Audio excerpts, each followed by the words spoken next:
I am a DMP candidate. This is my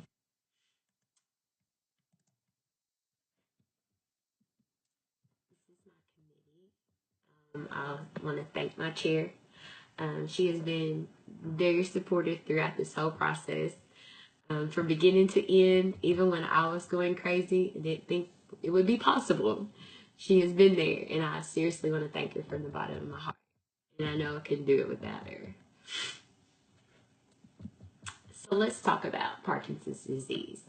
Parkinson's disease is a progressive disease. It means it doesn't stay the same. It worsens over time, and what we often see in practice is that by the time we intervene, decline has already begun. So, the purpose of this project was to evaluate whether early referrals for physical therapy, occupational therapy, and speech therapy improved outcomes in patients newly diagnosed with Parkinson's disease. The goal was simple: catch it early, treat it early, and improve outcomes early. A little background about Parkinson's disease: it's a progressive neurodegenerative disorder that affects both motor and non-motor functions. Patients experience tremors, rigidity, bradykinesia, and postural instability. They also experience depression, cognitive decline, and speech difficulties, as well as swallowing problems. As disease progresses, patients begin to lose the ability with activities of daily living. This leads to a loss of independence and increased caregiver burnout, higher risk for falls, and hospitalizations. Approximately about 90,000 new cases are diagnosed each year in the United States. At my project site, therapy referrals were being inconsistent and delayed, and patients were often referred after their decline and had already occurred. This reactive approach resulted in increased falls, decreased mobility, and lower quality of life. Again, the impact of delayed therapy that we saw at my practice was that delayed interventions. Biggest ones: increased fall, hospitalizations, and caregiver burnout. So, again, my clinical question was: in newly diagnosed Parkinson's patients, how does early therapy referral compare to delayed or no referral impact patients? Moving on to our literature review, lots of literature recent in the last 5 years supported that early therapy was the best therapy. Um, Physical therapy research showed that it improved gait, it improved their balance, gave them strength in early PD patients. It helped reduce the falls, the functional decline, and exercise-based therapy promoted neuroplasticity. For occupational therapy, it helped maintain ADLs early in disease process. So their functional independence, they were able to stay functional and be independent throughout the process. It reduced caregiver burnout, so constant helping to move and switch positions from sitting to standing or getting from the bed to the bathroom, waking up in the middle of the night to help them to the bathroom. It decreased that caregiver burnout. And it supported adaptive strategies for daily tasks. For speech therapy, we saw that it improved voice quality, swallowing safety, and reduced aspiration risk, and enhanced participation in social interactions. Despite this strong evidence, barriers included lack of um, standardized protocols and workforce inefficiencies. That's what was the only thing that was really missing in the actual literature review for these different interventions of physical, speech, and occupational therapy. But again, all three were supported, saying that they could see the difference with the improvement of in Parkinson's disease patients. Our framework we used was the Consolidated Framework for Implementation Research, the CFIR. It focused on intervention settings, individuals, and implementation. It helped identify the workforce gap and supported development of standard referral protocol. So basically, this one was used because it was able to we were able to get the real world measurements of how this would be effective. Our methods and designs. It was a retrospective comparative study. Included a neurology clinic and a rehab setting. The patients were referred automatically to PT, OT, and ST at diagnosis. This removed any delays or inconsistencies. Excuse me. We looked at pre and post interventions from 2023 to 2025. We looked at the two settings to identify, okay, if they were referred before, how it affected them, and the ones who didn't get referred before, how that they compared in contrast to how their activities of daily living was the same amount of months. Once again, this just gave us that real life. I got to put it into place with real patients, and we could actually see the outcome of it. Our sample included 102 patient charts. So we reviewed removing identifiers and things like that. 50 of them were pre-intervention and 52 of them were post-intervention. They were all confirmed Parkinson's diagnoses, and they had follow-ups. We made sure that all of them had the kind of basis of the same demographics. We tried to use their exclusions of maybe falls or vertigo, things that would affect their PT, ST, or OT besides from Parkinson's disease. So any fractures, anything like that, we tried to exclude because we didn't want it to hinder our results for the end process.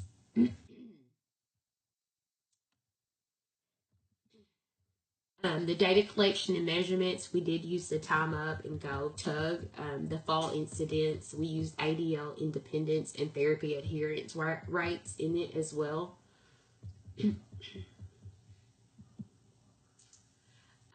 For statistically, we used the Wilcoxon sign rate test. We were able to use it and the chi-square, and it was basically the descriptive statistics for baseline characteristics. So we were able to actually see what was going on, and this worked better for this type of project that I was implementing. So for this project, this gave me the results I needed to see the difference of what compare and contrast would do, and so this was why it was chosen for comparison.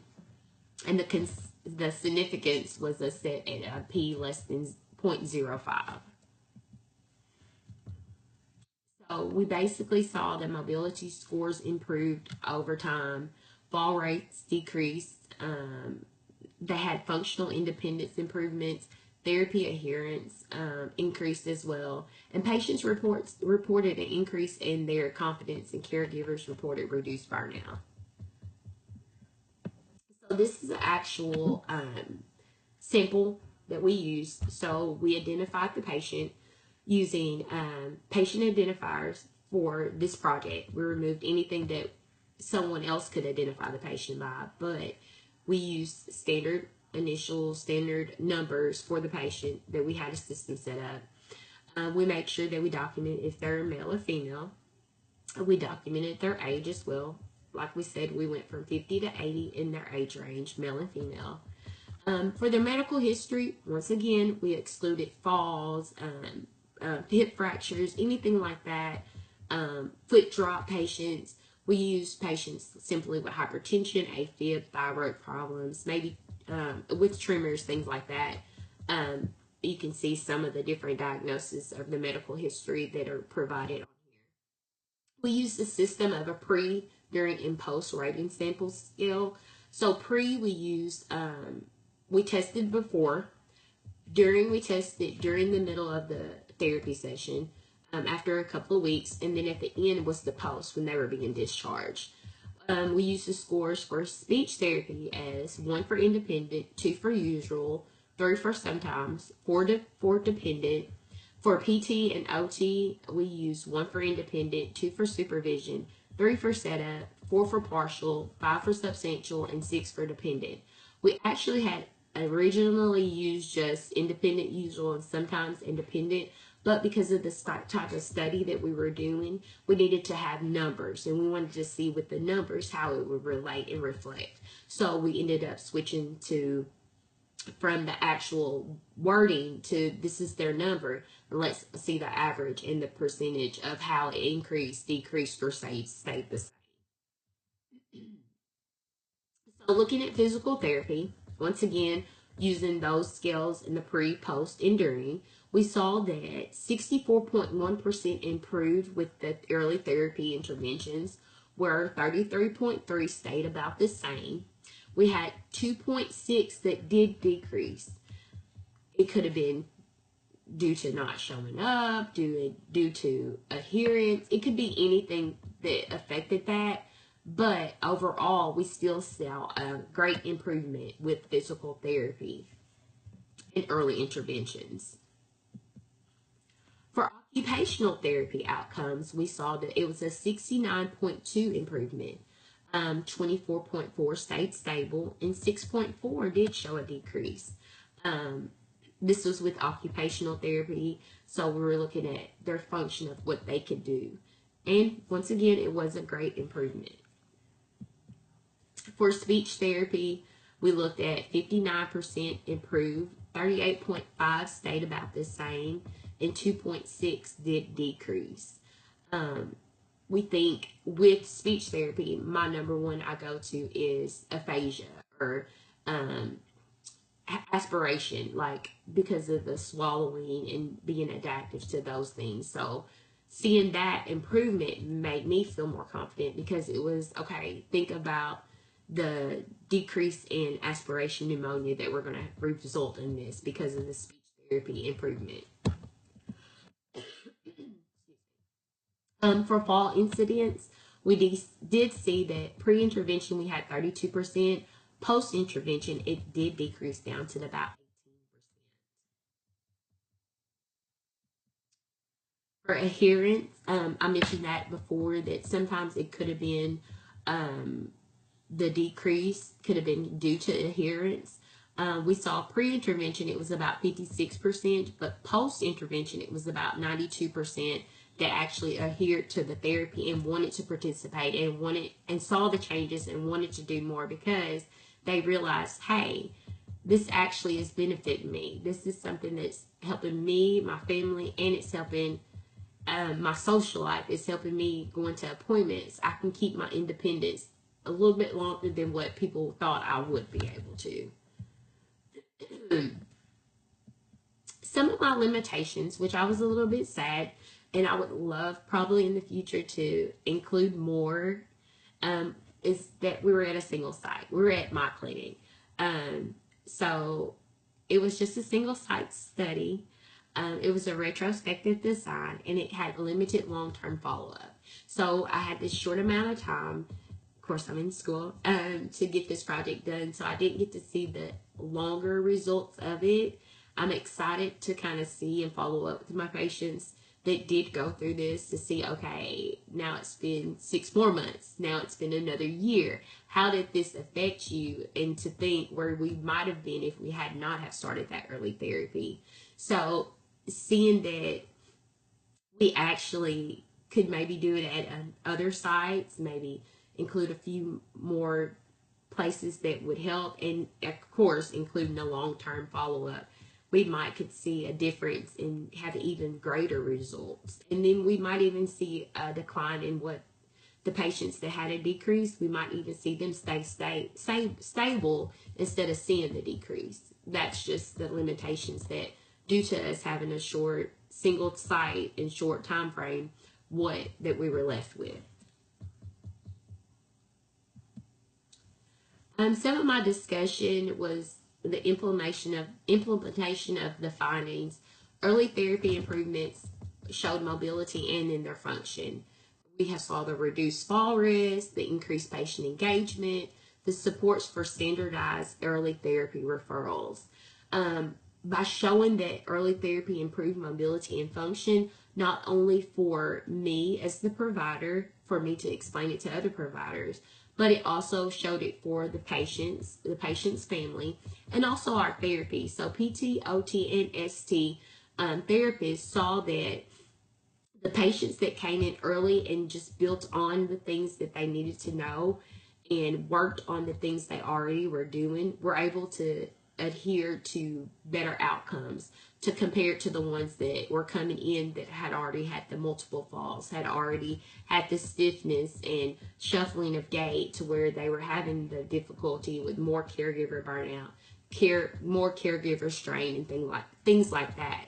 So seeing that improvement for all of us all the way around helped to say, hey, this really does work. This is something that we need to implement and we need to push and support, not only with the providers, but tell the family members about it, to tell the staff members about it. If you notice something, go ahead and put in that referral. Go ahead and initiate this therapy. It's simple as can be. It's a simple referral, just to get it, explain to insurance that, hey, this is something that's going to benefit the patient, that is going to reduce the risk of hospital bills and the financial responsibility later if we can keep them as independent as possible. Implications for practice, nursing and healthcare impact. Nurses as care coordinators, as I mentioned before, it's that referral process. Let me refer you. Let me go ahead and get you referred. If we go ahead and get you referred while you're still able to eat, while you're still able to do your daily activities of living, let's keep it to where we can function and figure out ways to help enhance what you're already doing. Early identification of functional decline, being able to see, okay, hey, we're having a little bit more tremor when we're eating. So what are some things we can implement? Weighted forks, weighted this, or implement eating here, or time in our small frequent meals, things like that that help with us being able to identify it early, start early, and help decrease the progress of such an decrease the progression of this disease. We also saw the interdisciplinary collaboration. So I'm not only just the provider, I'm working with the provider, I'm working with the patient, I'm working with the patient family, I'm working with physical therapy, speech therapy, occupational therapy. We're also going a little bit deeper later, working with neuropsychology, working with all these together to help implement changes and improve the outcome of these Parkinson's disease patients. At the end of the day, it reduced the healthcare cost. So, conclusion, early therapy benefits multi-domain outcomes. It improves patient independence, safety, enhances interdisciplinary care, evidence supports practice change. For me personally, this was a very beneficial project. I was able to actually see my patients and see the change in it. So I was able to say, hey, I saw this, I know it works. This is something that is that can work. And so for me personally, I would repeat it in the future. I would I would have a larger multi-site sample if I could, and a longer follow-up, as I mentioned before. But as I think back to it, seeing the improvement with mobility, fall reduction, independent, and patient engagement, I think I was more excited about the engagement with the patients because in their mind, they're thinking, hey, I'm stepping ahead before I get worse, before I get to where I have to depend on a family. I can take initiative now. And to see them so heavily involved was super exciting. It was also exciting because I was able to strengthen my leadership. Because in this role, I wasn't just the provider. I was organizing and saying, hey, I want to put into place something that is going to benefit the patient, but I want us all to work together. And it was really neat for myself, for the leadership part, for the clinical part, and the research. The research was amazing. Just to see the numbers. It's different to talk about it, but when you actually see the numbers and you're like, oh, it wasn't just like 10% or 50%. Like, this is a 64.4% increase. Like, it really made me excited, and it made me want to do more and say, hey, this was just one thing. What else is there that we can actually implement change to where it benefits not only me as a provider or the patient or the family, but it benefits us all the way around. So it has prepared me to lead change, to improve patient care, and to contribute to evidence-based practice, because this is what it takes for us to build for the future. So I was very excited about this, and it supported my practice change, and it's something that I have now implemented, that as soon as you're diagnosed with this, we implement the therapy. And not only just with this diagnosis, with other diagnoses we have started with the implementation of, let's get this multi-domain disciplinary focus, PT, OT, ST, mental health, everything. We're going to work together to benefit the patient. So my future steps, like I said, we're going to do the automatic referrals and the EHRs. We're going to make it a larger prospective studies maybe in the future. We're going to expand the model to other clinics, and we're going to spread these findings to other people. These were my references. I want to thank absolutely everyone who has helped me in this process. I'm still in utter shock and amazement on how beneficial this project has been and to see the outcomes of it. So I'm excited for the future, and I'm excited, and I hope this benefits you guys out there as well. Please reach out to me if you have any questions. Thank you so much.